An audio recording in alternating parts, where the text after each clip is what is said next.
Okay, multiplying and dividing integers. So, ano lang yan? Simple lang yan. Ang rules lang, kapag similar ang symbol, ang sagot ay positive. Kapag hindi similar, ang sagot ay negative. Naintindihan? Okay? Ganun lang. So, positive times positive, the answer is positive kasi similar. Okay? Positive times negative, the answer is negative. Kasi nga, hindi similar. Magkaiba. Okay? Negative times positive. Positive, negative. Negative dahil magkaiba. Okay? Negative times negative. Positive kasi magkapareho. Similar. Naintindihan? Okay, let's answer this. Negative 5 times 7, the answer is positive, negative? Negative. The answer is negative. So, 5 times 7, 35. The answer is negative 35. Naintindihan?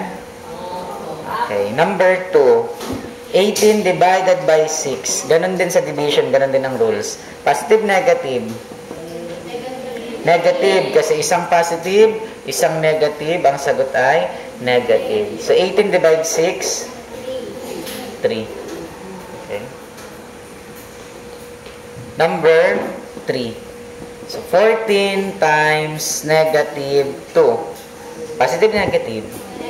Negative. So, 14 times 2? 28. So, the answer is negative 28. Mahirap, madali? Mahirap ba, madali? Madali lang, simple lang yung rules. So, ito. Negative 5x minus, times negative 11. Ano kaya to? Ano ba to? Hindi pala to x, times pala ito, sorry. So, x, negative 5 times negative 11, positive, negative? Positive. So, 5 times 11 is 55. So, the answer is positive 55. Number 5, negative 15 over 3 or divide 3. Anyone? Negative ano? Negative? Divide ito, divide. Negative 5. Okay, number 6. 7 times negative 4. Negative 7, 14, 21, 28. Negative 28. So, naintindihan na? Italay pa natin mabilisan. Negative 42 divided by negative 3. Positive, ano?